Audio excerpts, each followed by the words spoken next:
Oftentimes, business owners feel it's going to be this huge lift to create something new or reposition or market something differently.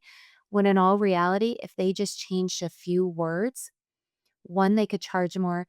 Two, they are going to target their ideal customer or client a lot easier.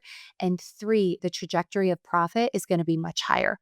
My guest today is a dear friend of mine. One of them goes, that one over there, she's big money. And it was my guest today. Her name is Amy Porterfield. Amy Porterfield, the ever amazing best-selling author of 2 Weeks Notice, Miss Amy Porterfield. In preparing for this episode today, I had a thought. What if 16 years ago, when I started this online business, what if I thought this business is going to be a success? No matter what, I'm going to figure it out. It's going to be a multi-million-dollar business. So starting from day one, I'm going to act as though I already know it's going to be a success.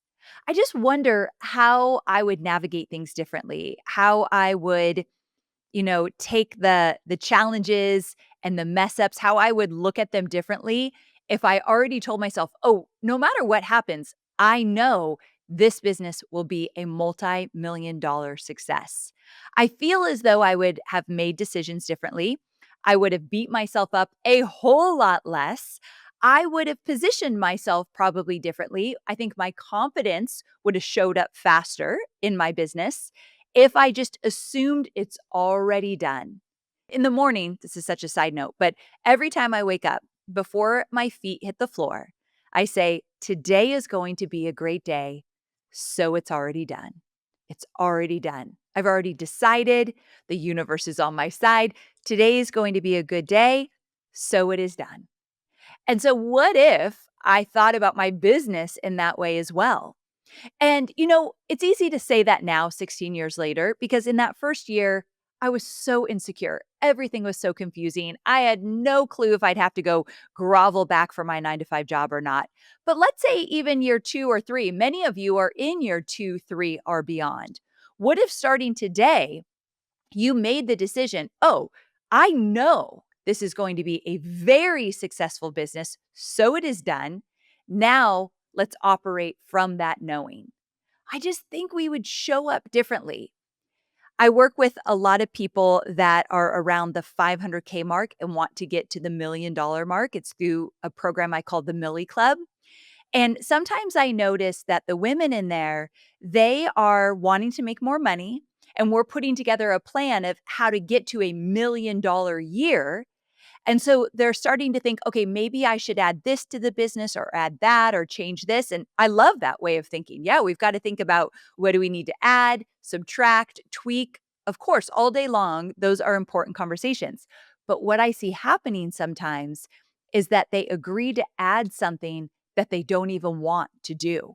So they'll say, well, maybe I should have this front end membership and it's going to be $47 and I'll let everybody who wants to come in and it will be the first place they join. And then I'll give them this kind of content and show up in this way. And I'll say, do you want to do that? Is that exciting? I love the idea, but do you want to do that? And they'll say, not really, but I just really want to hit this goal. But if she believed, oh, this is going to be successful no matter what, I think that some of my Millie members would make different decisions because they don't have to do this or have to do that. They're creating a business on their terms. So I remind them many times, let's make decisions that light you up, that get you excited, that are sustainable, that you'll want to do 2, 3, 4 years from now, because no matter what, you're going to be successful.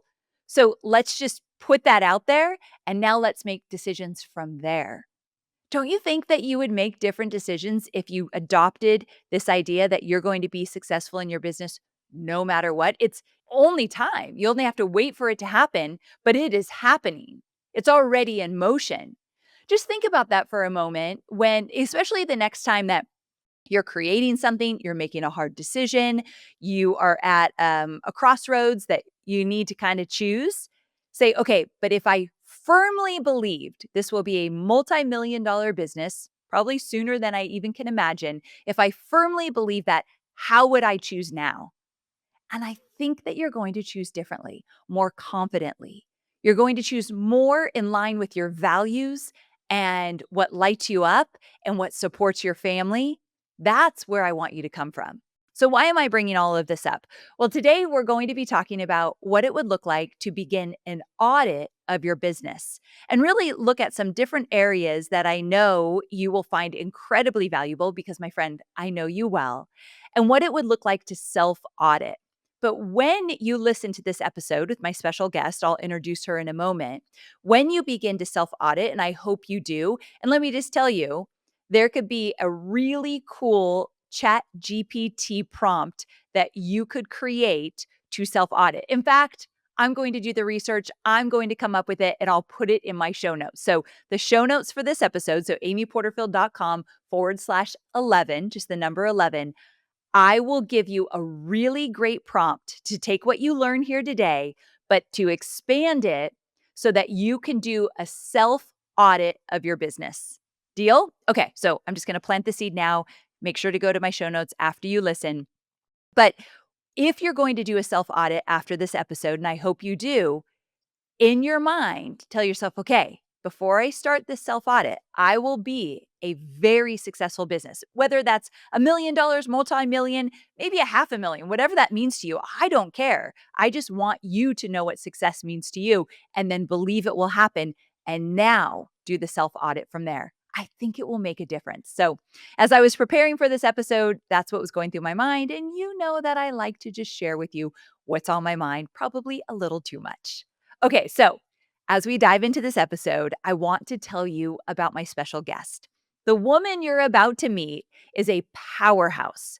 Her name is Jessica Marx, and she's not only a 5-time Forbes business advisor and host of the podcast Millions Were Made, she's also the founder of Tailored Premier and was named top female coach by Yahoo Finance. So Jessica works exclusively with 7 and 8-figure founders, helping them scale their businesses with systems, structures, and strategy. And get this, she's helped generate over 8 figures in revenue annually for her clients. So 8 figures in revenue growth annually for her clients. That, my friend, is a lot of money. But here's why I wanted her on the show today. Yes, she's brilliant, but she's also passionate about helping you create true wealth and freedom. And even though she typically works with entrepreneurs who are already at the $1 million mark and beyond, in today's episode, she's doing something really special. I know that many of you are not at the $1 million mark yet, but my friends, we already determined you're going to get there. So if that's inevitable, it's just happening, then I asked Jess to come here and break down how you, even if you're not at that $1 million mark yet, but you'll get there, can self audit your business using the same principles she uses with her high level clients. And you're going to learn how to spot inefficiencies, uncover hidden opportunities. She's going to talk about those right out of the gate and start building a more scalable, sustainable business, even if you're a team of one. So I won't make you wait any longer. Let's welcome Jessica Marx. This is going to be a different episode than I've done in the past, which is what the goal is for this new podcast, the Amy Porterfield Show. So I've been really looking forward to this. But before we get into our audit, essentially, can you tell people a little bit more about you? Yes, absolutely. So I'm Jessica Marx. I am the main company I founded is Tailored Premier, but I also have my hands in several different ventures at the moment. I am basically a retired healthcare executive. I was involved in a multi-billion-dollar startup and exited in 2017, which inspired me to then launch my firm as I had just delivered newborn twins and did not want to get back into the game of working 120-hour work weeks, Makes traveling all over. sense. Yes. And so I got really fortunate in that because I had just come off this, tenure of a career as an executive, I was able to develop, establish, and start a referral only boutique advisory firm. We work only with multi-million-dollar companies. We come in, we do a full audit and assessment of the business as if I was buying it with my own money and really help founders, especially those who have had quick growth, understand what does the peak performance of the company look like, what needs to shift and change, not only for them to either go to acquisition or name a new CEO, but for them to really reap the benefits of being a founder. And that's freedom through wealth and through time. And we find that that's normally why entrepreneurs get into business, is because they want those two assets in their lives. And we're able to build a business that allows them both of those. And then they can go on and start other companies. They can, end up stepping out of their current company, but still owning it. There's a lot of different opportunities for founders out there.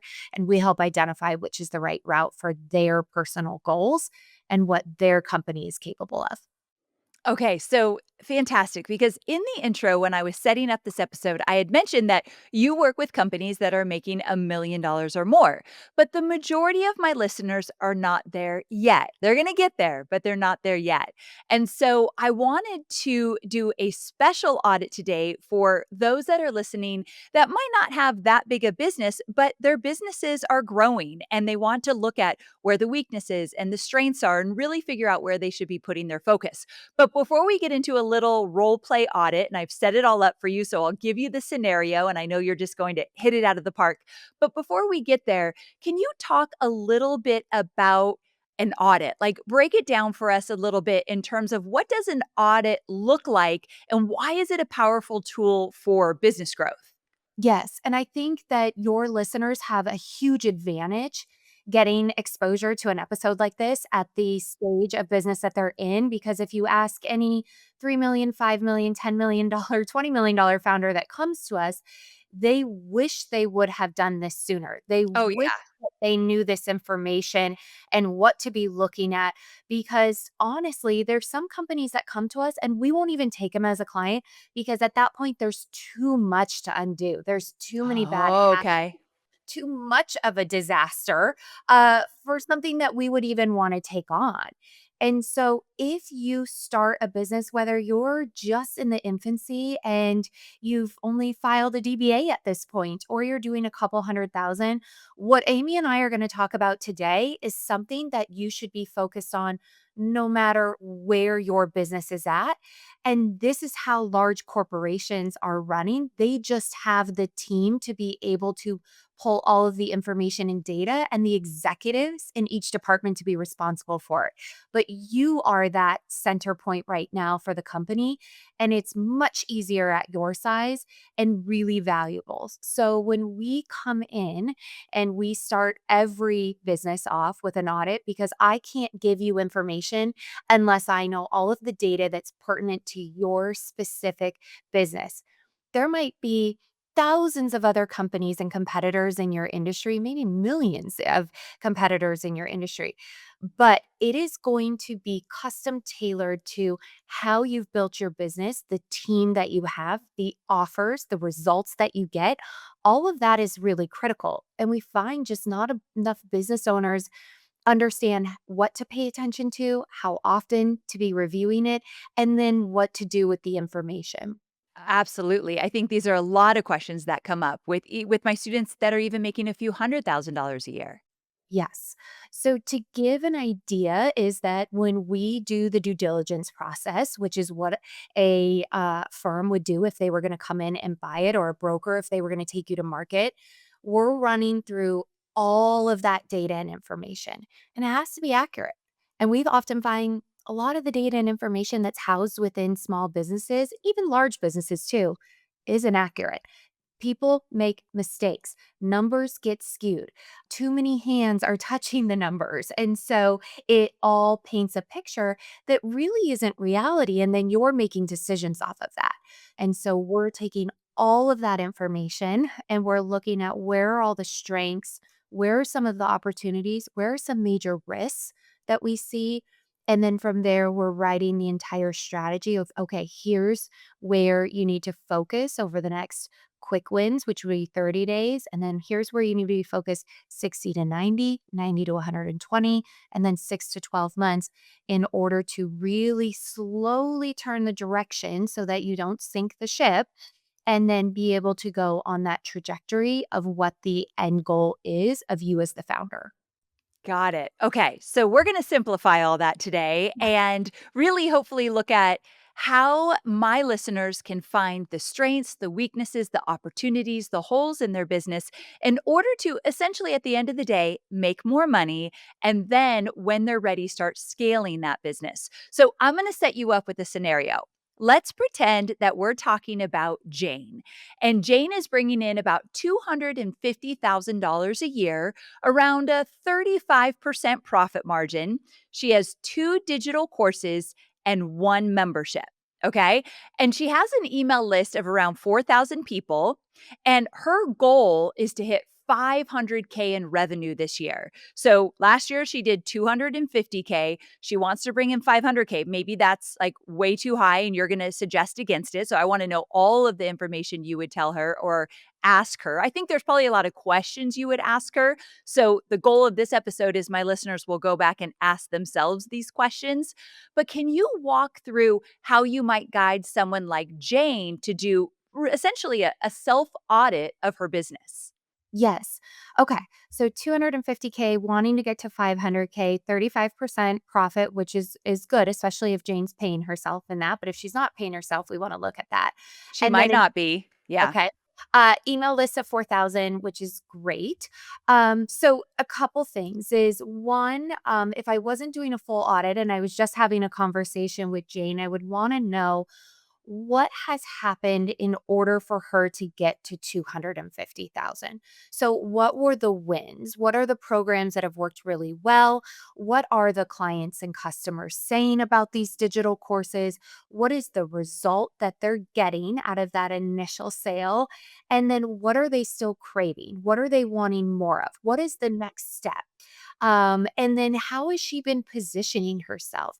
Where are you priced amongst your competitors? Now that you've done that 250K, this means that you have proof of concept, you have testimonials, you can leverage results that have come out of these programs. So, this is actually a really great place to be. However, we see that this is the place where a lot of founders cap and they hit the ceiling. So, we're going to cover a lot today. And I just want to preface this by if you are listening to this episode and you have questions about your business, you can DM me. I will voice message you back on Instagram. So, I am happy to be a resource and answer these. Amy also has a phenomenal program that you should be in.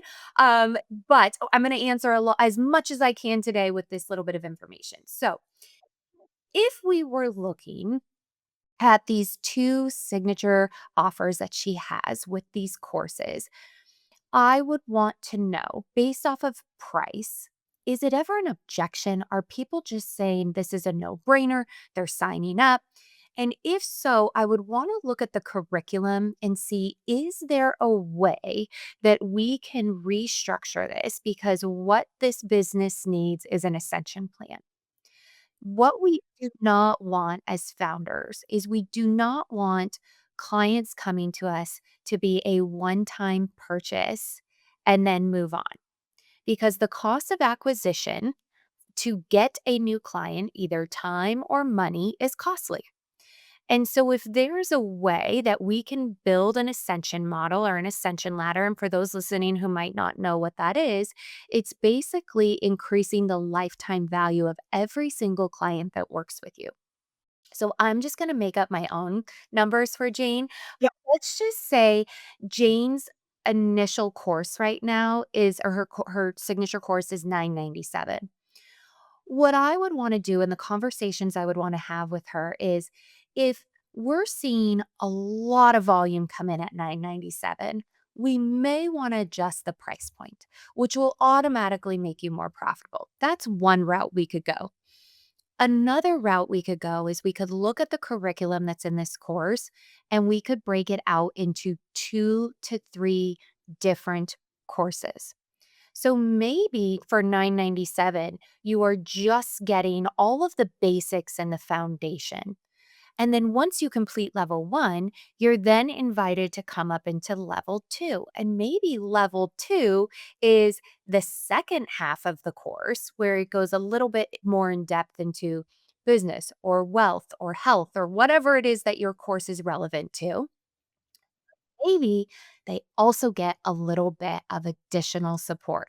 So they get to come to a group call. Now we've priced that at, let's say, 4 grand, okay? So we got level 1 at 997, level 2 at 4,000. They complete that. They're seeing massive results. They love the community. They love you as the course creator and the person that's delivering these results. And then they get invited to come to maybe a one-to-one conference or a VIP day or a 6-month program that dives deeper at a much higher level.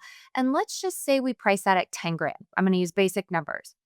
So now we've taken this 997 course and we've turned it into a $15,000 product with a lifetime value of, let's say, 1 year, right? They do the course and they do the second part and then the 6 months. So in 1 year now, this client has generated 15K with the same cost of acquisition. And so we also then want to know, okay, now we've put people through this 1 year. Is there an alumni program that we can put them in where everyone who's gone through a 1 year pays $100 a month and they're in alumni, they commit to 12 months at a time, it's 1,200 bucks. And now we're filling this reoccurring revenue model on the back end with all of our alumni, and we're getting thousands of people in there generating $100 per person a month.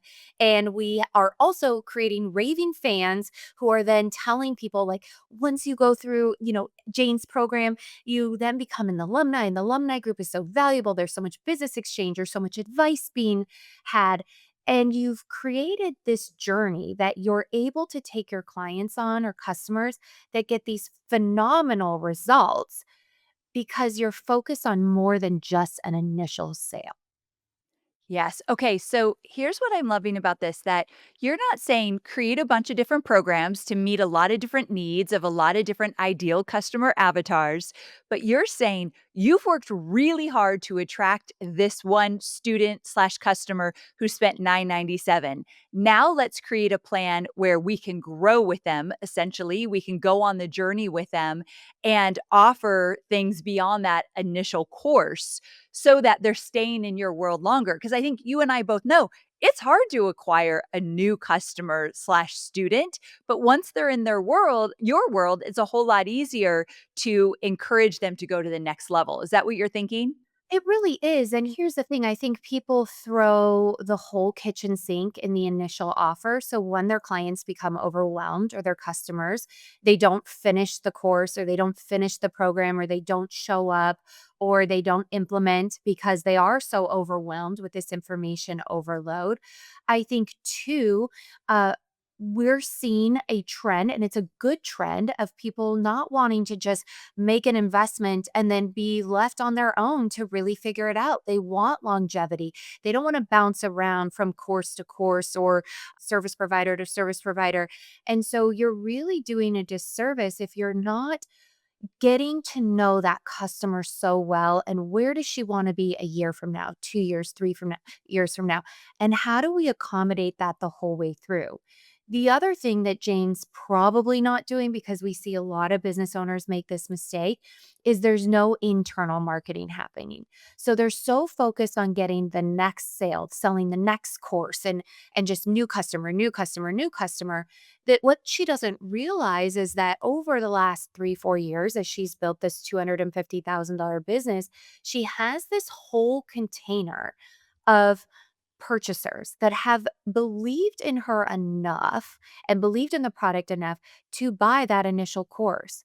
So, is there something that we can do for a win back campaign? Or is there something that we can offer this group, like an alumni program or a digital download or a in-person event? I mean, there's so many different ways. We have a client in the health and wellness space who we audited at the end of last year. They had never done any internal marketing, had a large book of business. We did a win back campaign in January, and it generated 160,000 worth of sales in 5 days. Wow. And so when you say internal marketing, that's kind of a new term that I've never really used before. Does that mean that you're marketing to the people you've already attracted versus the external marketing? Yes, and there's 2 lists to pull from when it comes to internal marketing. There's false starts, so those who applied and then maybe finances got in the way, life happened, they were very interested, they did a discovery call but never moved forward. So that's a container that are warm leads that need to be nurtured and that have a lot of opportunity because we know things become more of an issue for people and their viewpoint changes, right? They're suffering in their business or their health or their weight loss, whatever it may be, is getting to the point now where they're so frustrated. If you're not the one staying in touch with them, they're going to see somebody else on social media and eventually make that purchase. So you need to be nurturing that container, but then you also have this other container and it's anybody and everybody who has ever spent a dollar with your business. You've already marketed to them. They've trusted you enough to make some level of investment. And if you just let that list die and you're not paying attention to it or thinking about what could we offer them or how could we bring them back in, because we know people will go through a business program, a health program, a wealth program, and they'll do really well. But 6 months goes by and they fall off. So, how can we check back in with them and say, what are you needing? We have this really great program that if you fall off track or you get behind or you need a little boost, come join this program. It's different than the first one you purchased, and here's how we get you back on track, or whatever it may be. And so there's a lot of revenue sitting in both of those containers, and they typically convert much quicker than obviously a cold lead sitting in your email inbox or on Instagram. Okay, so I love the idea of an ascension model and really looking at who your customers are and can you expand their experience with you. What are some other areas, if Jane is self auditing her business, what are some other areas that she needs to look at if she's looking to make more money this year? So I think innovation is huge. We find that at every level, most founders don't have the time to be in that seat of innovation and be head up and looking at what is happening in the markets. What are our consumers maybe purchasing elsewhere that we could also bring in that makes sense? It's parallel to what we already offer.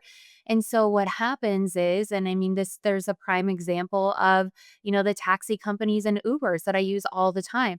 The taxi companies dominated the market for so long that they never were thinking, how can we innovate this? How can we do it differently? How can we do it better? How can we serve the customer? Nor were they getting that feedback. And so, if you're not having the space and time as a founder to really sit down and ask yourself, how can we tap into other markets? How can we serve our clients at a higher level? Maybe that's the same offer, but just a different type of client that is willing to pay more because the service level is higher. We often find they just get in this repetition of doing the same thing over and over again. And they wonder why other companies are having so much more success in their industry than they are. And it's oftentimes because they're just not being innovated. So I would say that's number one is if you're so bogged down in the day to day, you really need to ask yourself what your role is as the CEO and are you fulfilling it? And what is on your day to day that you shouldn't be doing and that you could pass off. I also think we see that, and this is at every level as well, most founders or their teams are not looking at the whole cycle beginning to end. So, yes, maybe people are finding you on social media or podcasts, but it's got to be deeper than that. It's what is the content that's converting? What are the most successful podcasts that you're going on? Or if you have your own podcast, what are the most successful episodes? We have a practitioner that's in the health and wellness space, and we started noticing a year ago that anytime she talked about perimenopause, she was getting a ton of engagement. We have to dive deeper into that. And ultimately, we created a whole program that now is very successful. Why? Because perimenopause is a very trending topic right now. Two, she already had the demographic of audience. And three, we were able to strategically map out a strategy through marketing and positioning that didn't take away from her other offers. It just allowed us to take an offer she already had, rebrand it to attract somebody that is dealing with hormones. And so I think that oftentimes business owners, feel it's going to be this huge lift to create something new or reposition or market something differently. When in all reality, if they just changed a few words, one, they could charge more. Two, they are going to target their ideal customer or client a lot easier. And three, the trajectory of profit is going to be much higher. Ah, makes sense. Speaking of profit, I wanted to talk about expenses because some people listening, and maybe this isn't Jane's situation because she has a pretty healthy profit margin, but some of my students are struggling. They're spending too much money to make the kind of money they're making. So, thinking of Jane and being at that 250K level, what could she do to audit her expenses or pay closer attention to? Is she spending her money in the right way, in the most strategic way? Yes. So, one of the reframes that we always get our clients into, and this is something that my husband and I, as serial entrepreneurs, have just ingrained, and now we teach it to our children. We're never looking at an investment or a cost or an expense as what is this going to cost me? We're always looking at it as what is this going to make me? So, if I hire a $90,000 employee, how much could that $98,000 employee make? How many proposals could I send out? How many contracts could I secure? And what would the margins be on that? If we're hiring a marketing agency, same thing. What is the capability of this marketing agency able to make the business versus if I didn't make this decision? I do believe in running lean. We are in a time right now where businesses can run lean with AI, with a lot of the systems, softwares, processes that have a minimal spend that can replace headcount, that can replace a lot of the heavy lifting that used to be required for marketing. There isn't really door to door sales. We know we can go online, show up, record a video, and that could instantly end up in sales.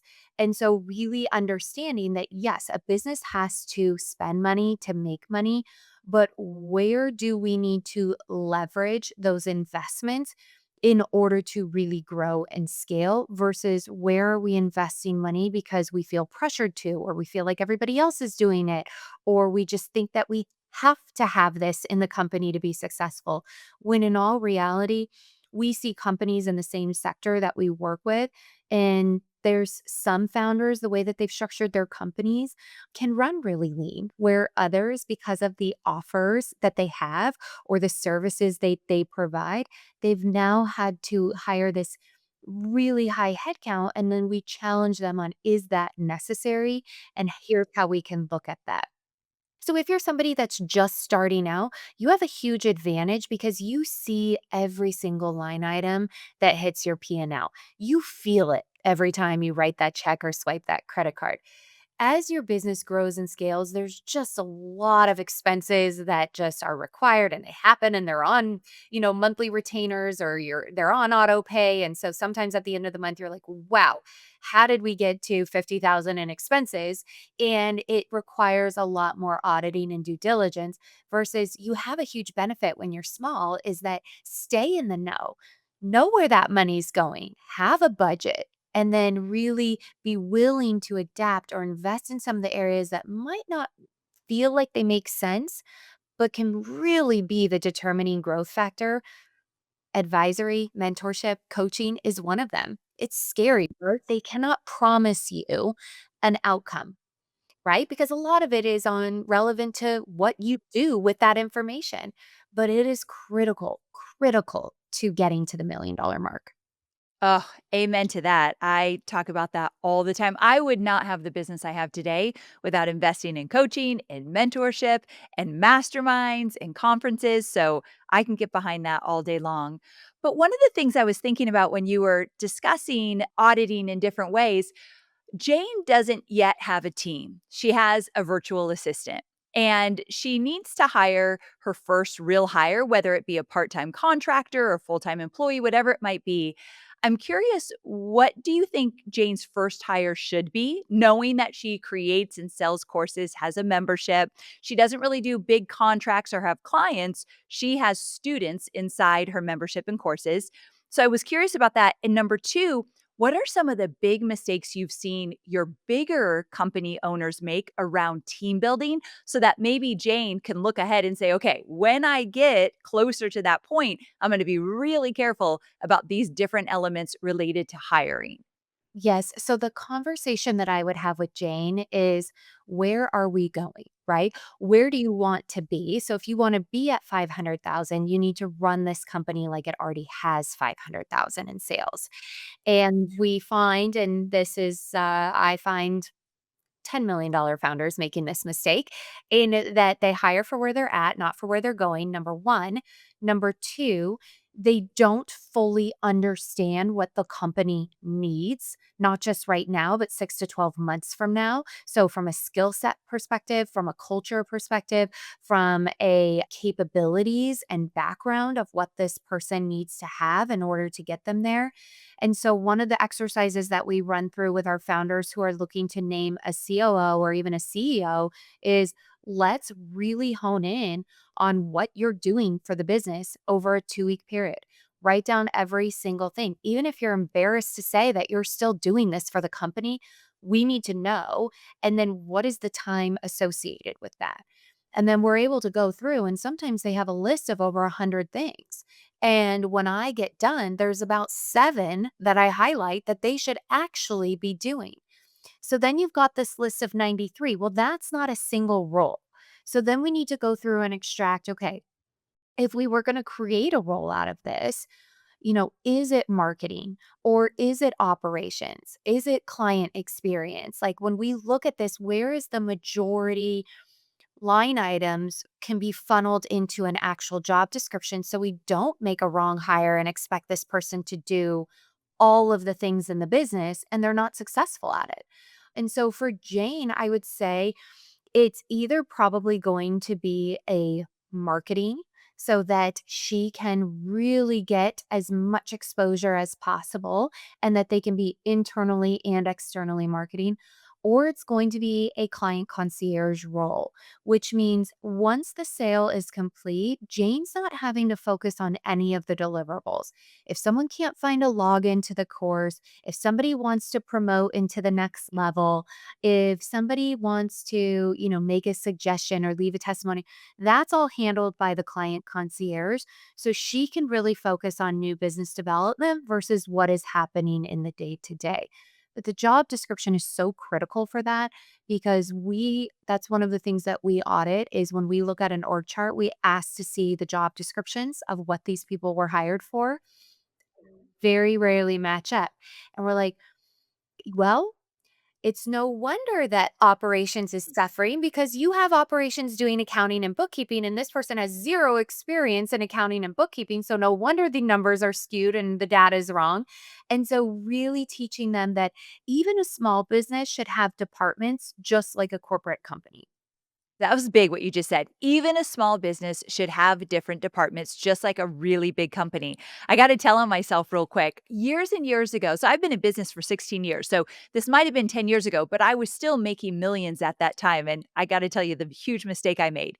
Number one, there was nobody on the team, including me. I'm not the greatest with numbers. Nobody on the team that really understood numbers or our P&L.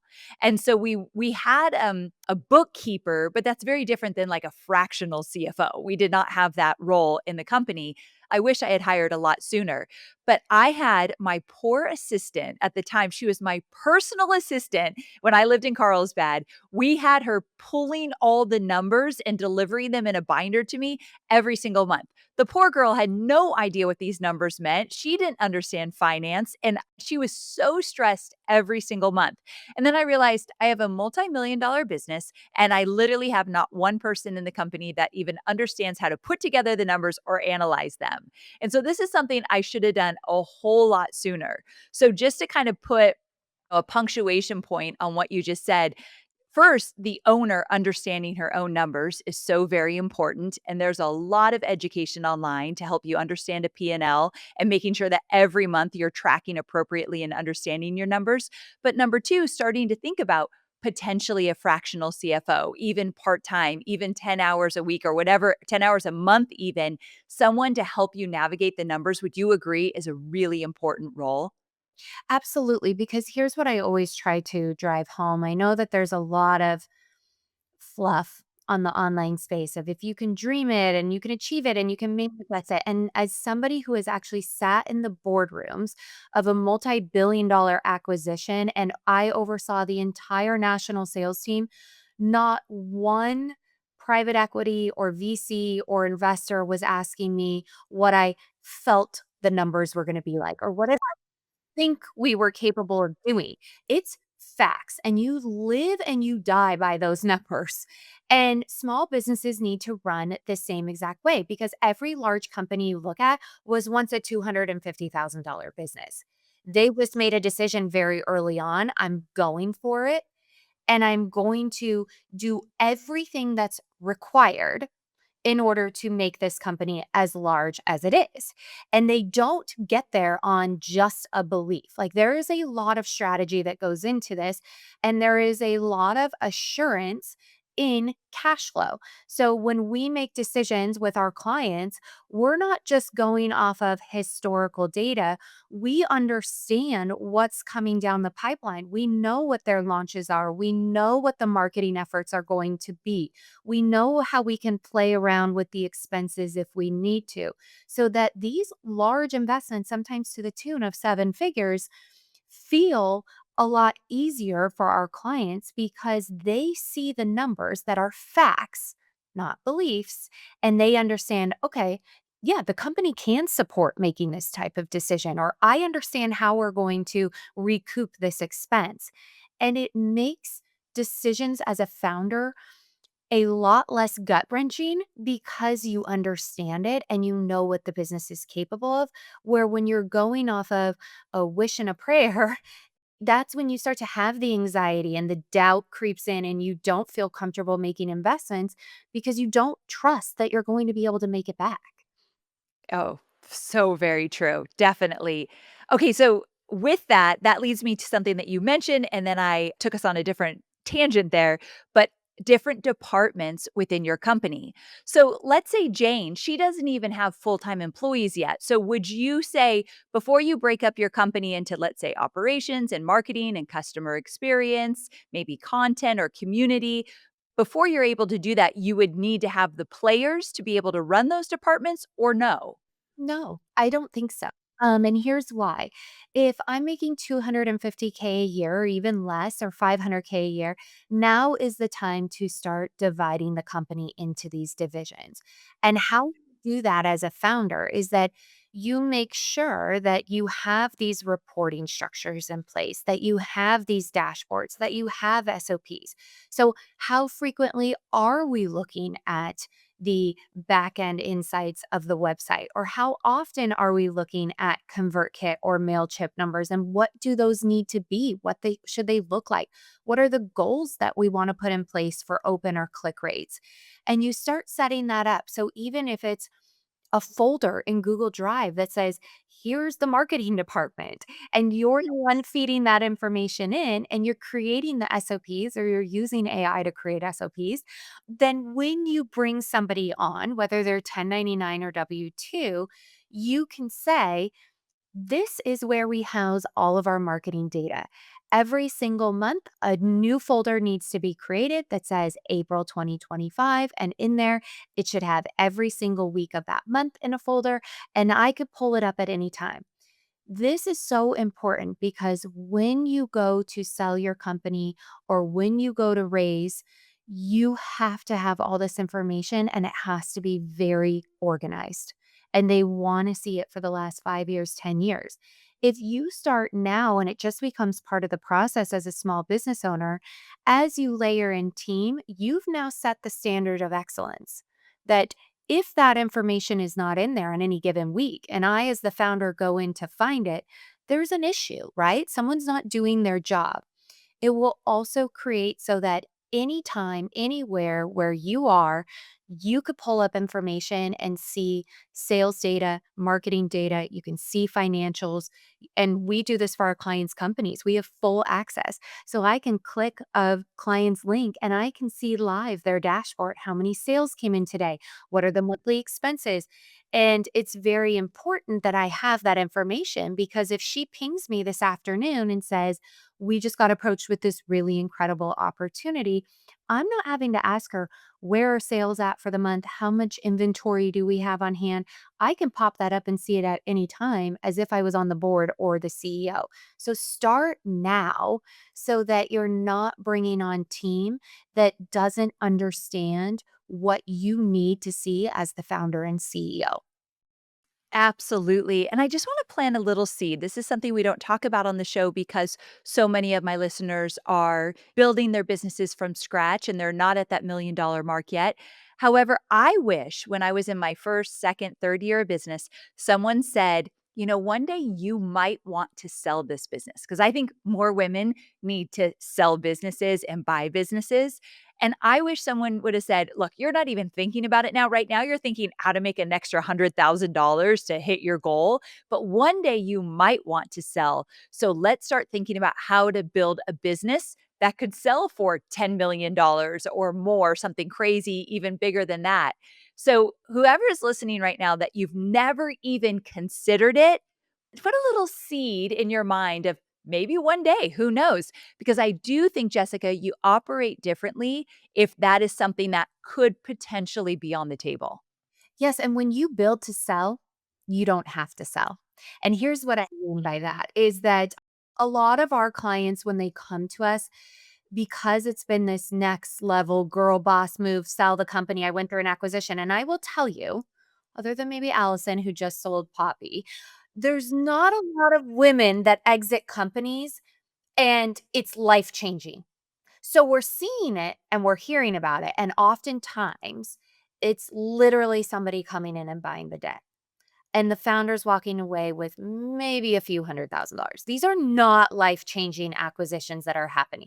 The Sarah Blakely's, like, these are one-offs. And then you hear about all the horror stories of women that did sell their companies and then the companies, tanked and they're buying them back or so we have clients that think that is the end goal when they come to us. When we start structuring their company as if they were going to sell, they start to realize, wow, I can make a ton of money from this. This is a wealth vehicle for me. I don't have to be working 40 hours a week. And this company is what is getting my personal brand to have so many opportunities. It's allowing me to invest in companies. It's allowing me to speak on stages and get connected or start my podcast or whatever it may be. I would be foolish to sell this and give it to somebody else because it has the opportunity to generate wealth and income for 10, 20, 30, 40 years from now. And eventually I can put a succession plan in place for my staff or my children or whatever it may be. And so a lot of times acquisition comes off the table and then they're thinking about M&A deals of who can they buy and bring into their company to then generate even more revenue and become more profitable. But you can't do that if you don't have this rock solid foundation of understanding the business and how it operates. And so if you're at 20,000, 200,000, 500,000, hell, a million, you have such an opportunity right now because you're so nimble that these big companies don't have anymore because they can't operate like that. And so take advantage of it and realize that revenue is a participation trophy. When people tell me I made 15 million, 20 million, I could care less. That's great.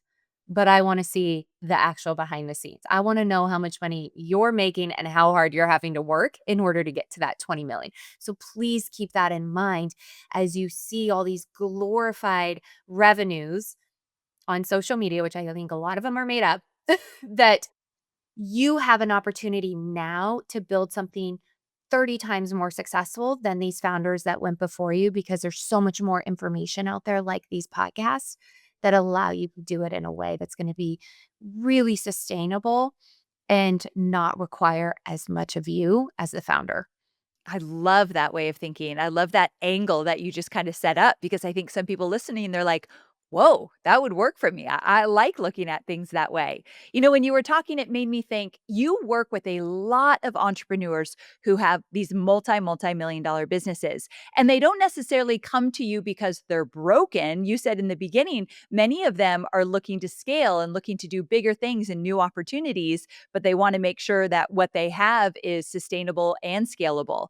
So, working with a lot of these entrepreneurs that are already incredibly successful, what do you think are the mindset shifts Jane's going to need to make at this point and work on to get to that $1 million point and beyond? What do you think those $1 million makers have that maybe Jane needs to work on right now, mindset wise? Yes. Mindset is it's everything. Everything, right? Outside of the strategy, because I can give somebody the best strategy in the world, and if they don't have the tenacity, if they don't have the regulated nervous system, if they don't have the understanding of growth and wealth and all of that's required when you get to the next level and then the next level and then the next level, they will self-sabotage or they won't ever be able to get there.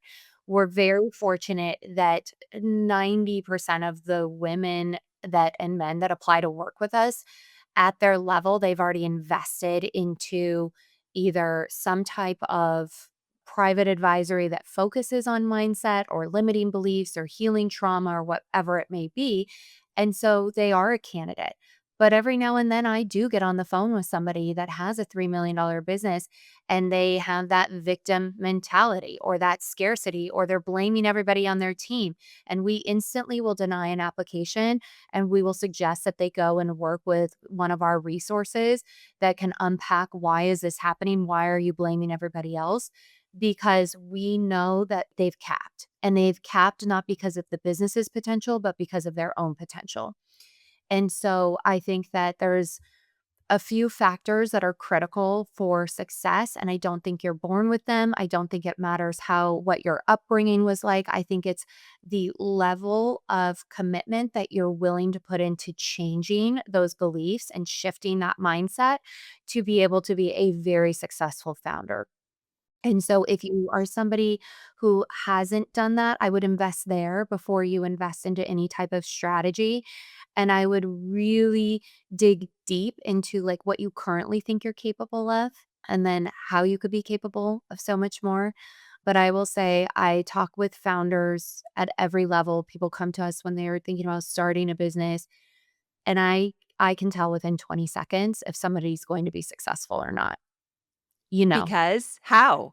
The way that they present not just the business or the offer or the results that they wanna get, but the impact that they wanna have, the level of grit and grind that and passion that in their voice, I would say, and then the how they can solve problems and challenges is huge. So when somebody comes to me and says, "Yeah, a year ago our company was facing this issue and, here's what we were able to do." It's not exactly where I want it to be 100%, but we're committed to having this change or we're committed to cleaning house and getting the right people in the right seats versus somebody that comes in and says, "Nobody on my team works. They call in sick. They're always late. I don't understand it." And I mean, you can just tell, but I also can see the level of passion and enthusiasm in somebody's voice. And you can have all the enthusiasm in the world. It doesn't necessarily mean you're going to be successful.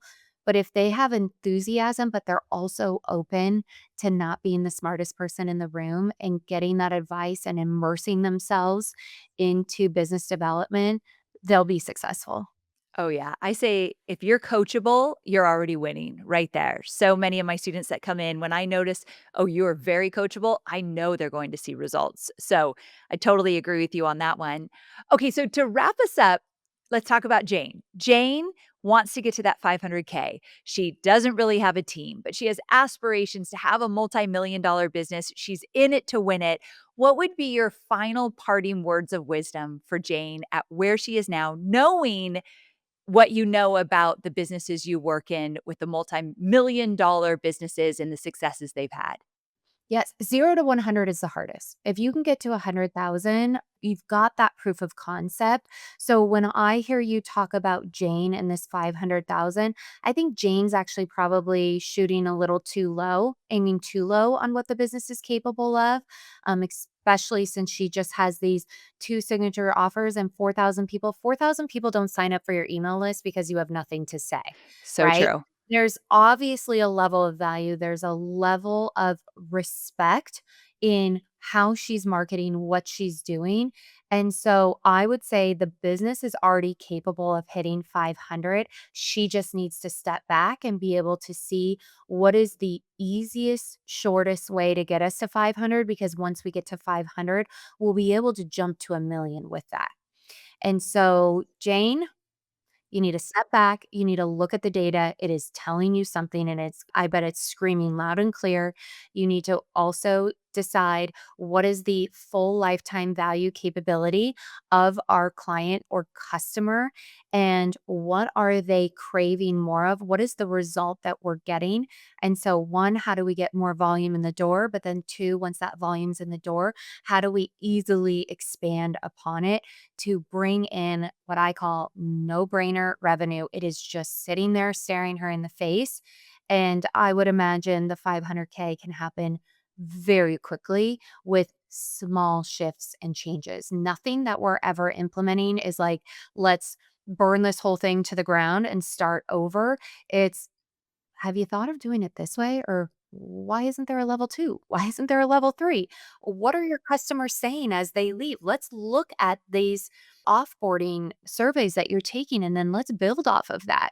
And so it's small changes, massive impact, and it's not going to require more of Jane. It's going to require Jane to put the right people in the right seats to keep this growing and scaling. Ooh, so good. Okay, real quick, if Jane, so AKA my listeners, do want to reach out to you, how do they find you on Instagram to send you a DM?